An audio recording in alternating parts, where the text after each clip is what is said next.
अपने घुटनों के बल बैठ जाती है और वहां उनको छोड़ने के लिए उनसे आग्रह करने लगती है। वहीं उसकी बात सुनने के साथ में ही उसका पति कहता है, अनिका ये क्या कर रही हो तुम? मैंने तुमसे कहा ना तुम यहाँ से जाओ। तुम यहाँ पर ऐसे कुछ नहीं कर सकती हो। हमारी इतनी ज्यादा मेहनत लाल पत्ती वाली घास को खोजने में भी कितनी ज्यादा मेहनत करनी पड़ी थी। क्या तुम वास्तव में उस घास को उन्हें दे देना चाहती हो? नहीं अनिका, तुम ऐसा नहीं कर सकती हो। जाओ यहाँ से और इन कमीनों को कभी भी टच मत करने देना। ये लोग वो कमीने हैं जो यहाँ पर हमारी घास को लड़ने के लिए हमारे पीछा कर रहे हैं और वो ऐसी बातें कर रहे हैं। इसके बाद में तो मैं इनसे हार नहीं मानने वाला। तो उसकी बात सुनने के साथ में ही उनका वो बॉस कहता है, ओह अच्छा ऐसी बात है, तुम में इतनी हिम्मत है कि तुम लोग अभी भी यहाँ पर इस तरह से कुछ बोल सकते हो। आज मैं यहाँ पर तुम्हारी लाल पत्ती वाली घास और तुम्हारी ये खूबसूरत सी पत्नी, इनके तो मजे लेने वाला हूँ। ये मेरी होने वाली है। मैंने पहले सोचा था कि मैं इसका एक बार मजा लेकर इसको छोड़ दूंगा, लेकिन ना ना ना ना, अब तो इसको मैं मरते दम तक अपना मजा करूंगा। अब से इसको मैं अपनी पत्नी रखिल बनाकर रखूंगा। वो जो बॉस था वो यहाँ पर बहुत ज्यादा खतरनाक अंदाज के अंदर ऐसा कहता है। उसके साथ में बॉस कहता है, पहले इसके पति को खत्म करो, फिर इसकी पत्नी के मजे लेंगे। तो उसकी बात सुने के साथ में ही उसके पीछे खड़े हुए जितने भी चिल्लुर मिल्लुर थे ना, वो आगे बढ़ने लगते। क्या बात है बॉस, आपने तो हमारा दिल खुश कर दिया। हम यही सोच रहे थे। वो लोग अपने हाथों के अंदर तलवार के लेकर आगे की तरफ बढ़ जाते हैं। उनके हाथों के अंदर वो तलवारें देखने के बाद में वहां पर अंकुर कहता है, सब खत्म हो गया। उसे समझ में आ गया था कि अब वो यहाँ कुछ नहीं कर सकते थे।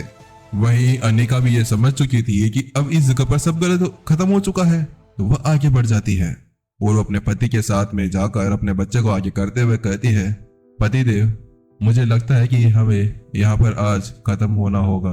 मुझे माफ करना, लेकिन अब मैं कुछ नहीं कर सकती हूँ।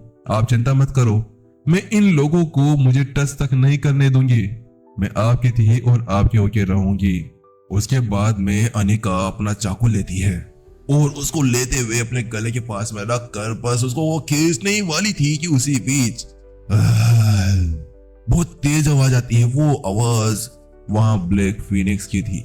उस आवाज को सुनते ही अचानक से आसपास का पूरा एरिया डगमगा सा जाता है और वो वहीं पर ही रुक जाते हैं।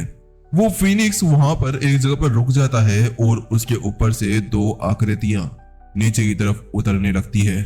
उन आकृतियों के दबाए हुए बहुत ज्यादा खतरनाक था। उनके अंदर से बहुत ज्यादा खतरनाक एनर्जी बाहर की तरफ निकल रही थी। जैसे ही वो लोग उस चीज को महसूस करते हैं तो वहीं पर ही खड़ा हुआ एक 40 वर्ष का आदमी था जो ब्लैक दाढ़ी व्हाइट दाढ़ी के अंदर था। वो वहीं पर ही झुक जाता है और सफेद दाढ़ी के अंदर वो यहाँ पर बहुत ज्यादा डेविल लग रहा था। वो झुकते हुए कहता है, सामान्य महोदय, आप यहाँ पर क्या कर रहे हैं? मैं सोर्समैन हूँ और मैं यहाँ पर इन लोगों को पकड़ने के लिए आया हूँ। ये लोग हमारे बुजू होल के अंदर से कुछ जड़ी बूटियों के लेकर भाग गए थे। हम इन्हीं को पकड़ने के लिए यहाँ पर आए हैं। वो जो बॉस था वो यहाँ पर उनसे कहता है। तो उसकी बात सुन के साथ में ही वहां पर अंकुर कहता है, हम लोग चोर नहीं है, ये लोग कमीने हैं। इन लोगों ने यहाँ पर हमें बहुत ज्यादा दौड़ाया है। लाल पत्ती घास को ढूंढने के लिए हमने बहुत ज्यादा मेहनत की और ये लुटेरे उसको लूटने की कोशिश करने लगे हैं। यहाँ पर अंकुर कहता है, क्या बुजू होल? जैसे विपिन यहाँ पर इस नाम को सुनता है कि वो वहां पर उस विवाद को साइड में रख देता है और वहीं पर ही चुपचाप खड़े होकर उसके बारे में सोचने लगता है कि राज की यादों के अंदर इस होल के बारे में कुछ तो था जो बहुत ज्यादा खतरनाक और बहुत ज्यादा पावरफुल था, क्योंकि ऐसे ही होल यहाँ पर हानि और राजवंश के अंदर थे। बेयुआन होल, हानि होल और उसके साथ में मोयू होल, ये सारे होल बहुत ज्यादा पावरफुल थे, जहां हानि और राजवंश के शाही परिवार भी डरा करते थे। अफवाहों के अनुसार यहाँ पर वो सारे होल बहुत ज्यादा शक्तिशाली थे, लेकिन उन लोगों के पीछे कोई इंसान था। लेकिन फिर भी यहाँ पर इनकी यादों में ऐसा कुछ नहीं पता चला। हाँ, वास्तव में बुज होल ये बहुत ज्यादा पावरफुल और एक प्रसिद्ध होल है, लेकिन मैं यहाँ पर इन संभावनाओं को बढ़ाना नहीं चाहता हूँ। मुझे लगता है कि आप यहाँ से निकल रहे थे। आप ये लीजिए 500 सोर्स कॉइन। अगर आपको कोई अपमान या कोई चीज का जरूरत ना हो तो आप क्या कृपया करके यहाँ से बिना कुछ करे जा सकते हैं। जो बॉस था वो यहाँ पर कुछ सिक्के आगे बढ़ाते हुए विपिन से कहता है। वो बॉस यहाँ पर एक बात ये जानता था कि किस जगह पर कौन सा काम करना था, किन जगहों को यहाँ पर लूटना था और किन जगहों को नहीं, क्योंकि वो साफ साफ देख पा रहा था कि उसके सामने जो बंदा खड़ा था वो कितने ज्यादा पावरफुल था। तो उसको देखने के बाद में विपिन कहता है, क्या एक परिवार की जान बचाने और उसको मरने के लिए छोड़ने के लिए 500 स्वर्ण सिक्के? वाह वाह, क्या बात है, किसी की जिंदगी इतनी ज्यादा सस्ती हो सकती है। तो उसकी बात सुनने के साथ में ही वो बंदा कहता है, ओह मुझे माफ करिए, ये लीजिए 10,000 स्वर्ण सिक्के। इसके बाद में वो अपनी रकम को आगे बढ़ा देता है, क्योंकि वो जानता था कि वो यहाँ पर उस घास को बेचकर और ज्यादा पैसे ले सकता था। उसके बाद में बॉस कहता है, हमें पता है कि हम लोग आपकी दोस्ती के लायक नहीं हैं, लेकिन बुज्जू होल हमेशा आप जैसे पावरफुल लोगों का समर्थन लेने के लिए तैयार रहता है। अगर आपको उसके अंदर इंटरेस्ट हो तो आप वहां पर आ सकते हैं, हम लोग हमेशा आपका वहां पर वेट करेंगे। वहीं दूसरी तरफ उसकी बात सुनने के साथ में यहाँ पर जो मोहन था वो आगे बढ़ता कहता है, बस चुप रहो। और उसके बाद में वो उन दोनों की तरफ देखने लगता है, ये देखते हुए कि उनमें से एक बंदा उनकी तरफ देख रहा था कि वहीं पर ही अनिका आगे बढ़ती है और कहती है, प्लीज हमारी मदद कीजिए, हमारे पास में ज्यादा कुछ तो नहीं है, लेकिन बस ये लाल पत्ती है, आप इसको ले सकते हैं, हमारे पास में और कुछ नहीं है आपको देने के लिए, बस आप हमारी जान बचा लीजिए, हमें कुछ भी नहीं चाहिए, हम ऐसे ही ठीक है। अनिका की आंखों के अंदर आंसू थे, वो आंसू ये दिखा रहे थे कि वो अपने बच्चे को कितना प्यार करती है, वो अपने परिवार के लिए कुछ भी कर सकती थी।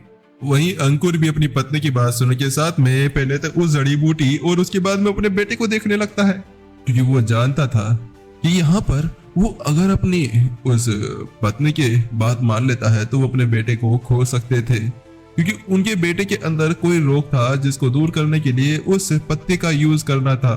लेकिन अगर वो वहां से उसे दे देते हैं तो वो वहीं पर ही मारा जाएगा, लेकिन नहीं देते हैं तो वो तीनों यहीं पर ही मारे जाएंगे। ये तो अच्छा था कि वो कुछ समय के लिए अपने बेटे के साथ में रह सकते थे। वहीं उसकी वो बात सुनने के साथ में विपिन उदासहीनता से कहता है, मुझे जड़ी बूटियां नहीं चाहिए, मुझे केवल स्रोत सिक्के चाहिए। ये बात सुनते ही वहां पर वो दोनों पूरी तरह से चुप हो जाते हैं। वो लोग अपनी जेबें टटोलने लगते हैं और वो अपनी जेबों को टटोलने के बाद में कहते हैं, मुझे माफ करिए, लेकिन हमारे पास में केवल 10 सोर्स कोई नहीं है।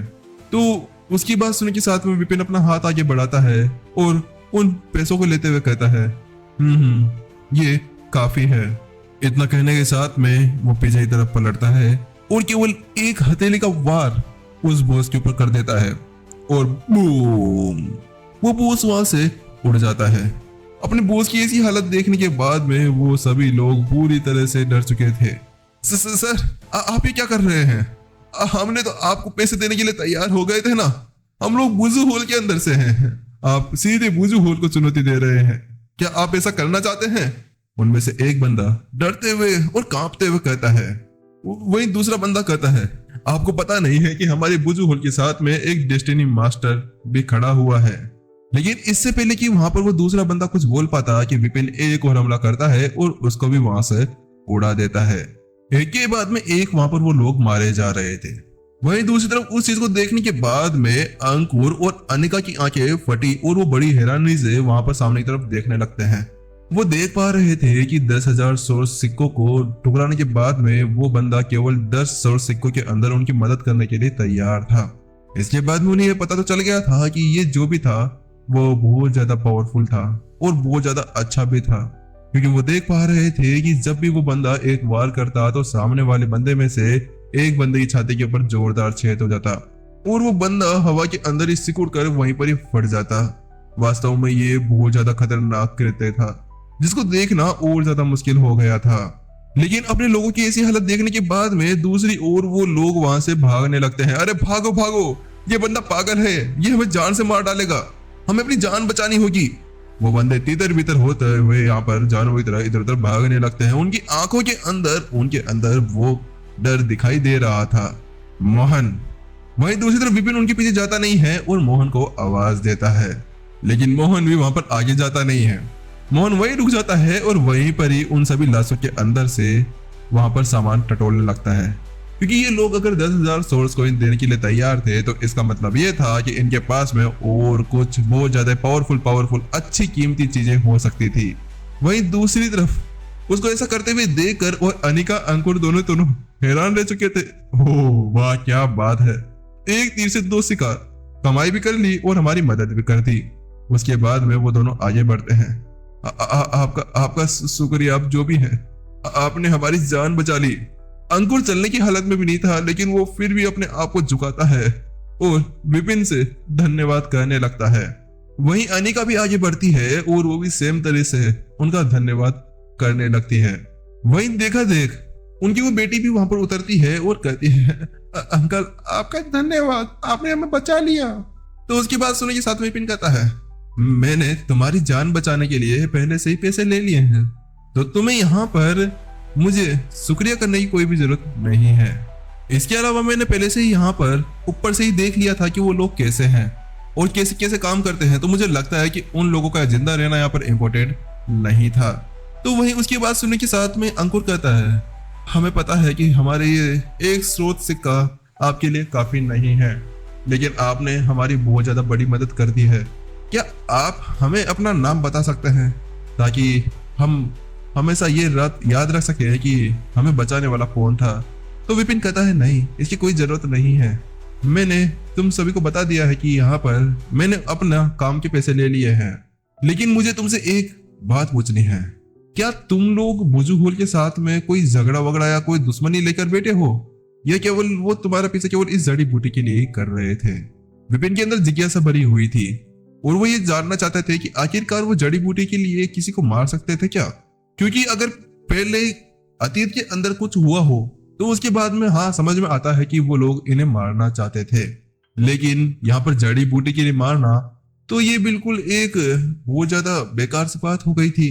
लेकिन उसकी बात सुनने के साथ में ही यहाँ पर अंकुर थोड़ी देर सोचवा करता है और कहता है, नहीं नहीं, ऐसा कुछ भी नहीं है।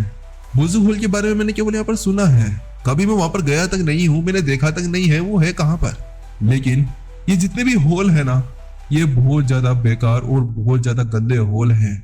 ये लोग हमेशा ऐसा ही करते हैं, अगर इन्हें किसी के साथ में कुछ लेन देन करना होता है, किसी की दुश्मनी निकालनी होती है या उन्हें अपने अंदर जोड़ना होता है कि तो ये उनसे पैसे ऐंठन करने लगते हैं और ये ऐसे ही करते हुए अपने आप को ताकतवर बनाते हैं।